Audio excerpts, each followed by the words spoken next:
had 4 power plants that fueled the mining industry, had to shut down because of the railroad congestion, so we couldn't get the fuel they needed. We had farmers that couldn't ship their farm products to the port there in Duluth because the railroads were full of oil trains. We had mining operations that had to shut down because they couldn't, the railroads are again full of oil tankers coming down from Canada and Bakken.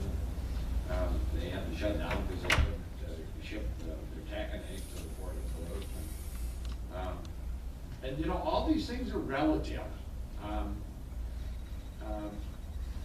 I saw a Rand Corporation study on the cost of expanding airports all across the country, you know, over the next several decades, to facilitate air traffic and passenger service as a public utility. And the cost of that compared to the cost of building a rapid rail people transit system, it's quite cheaper to do it by rail, quite frankly, if you're going to compare the two.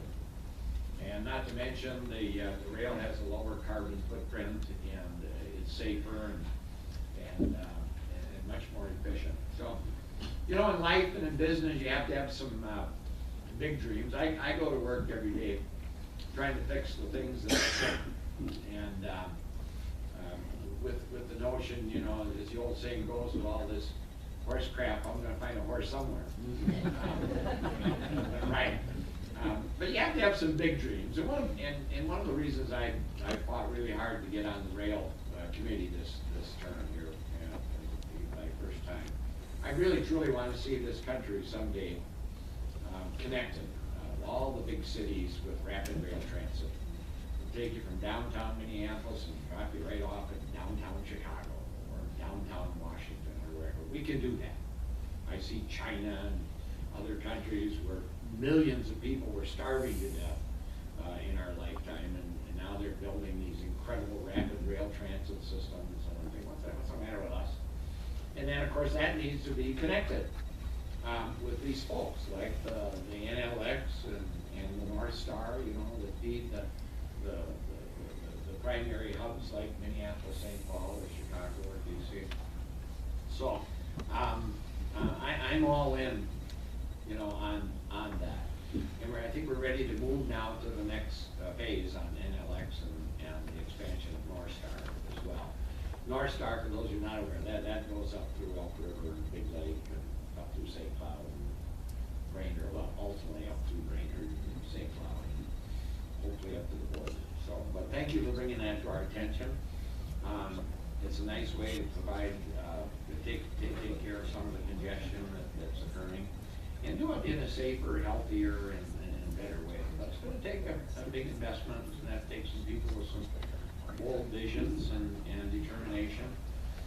And I tell this story often. I'm reminded of a great Chippewa chief named Buffalo.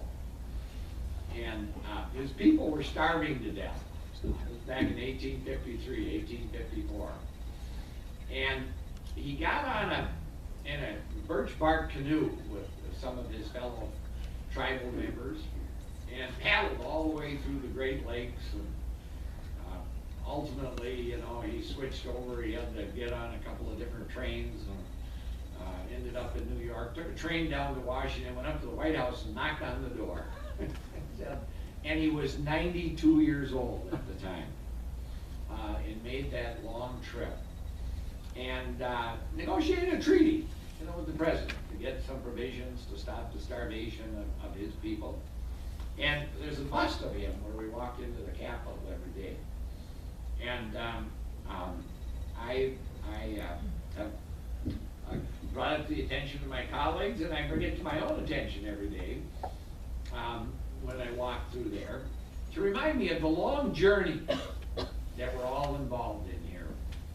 And we've all kind of gotten caught up in this fast food mentality of ours, and it causes road rage. It causes us to get frustrated with government and politics because everything wasn't fixed now, you know. And I was reminded of Buffalo's long journey when I passed a little bill that's beneficial to them, that was part of the treaty that he laid the foundation for, 160 years ago.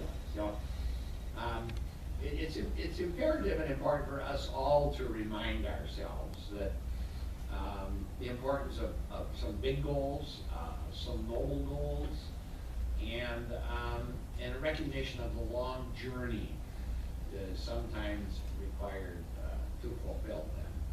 So whether we're talking about Highway 70 that tragically cost some lives, people formed a task force, and they've been working on that for years, and by God, finally, we got a fix in, and that road is gonna be better, and it's gonna be safer, but that too is a long journey, and it's not done yet. And hopefully those expectations will be filled. But thank you all for all the work that you do on this long journey that's required of all of us to do everything that we can be. And I just want to personally thank you. I don't have to work at it.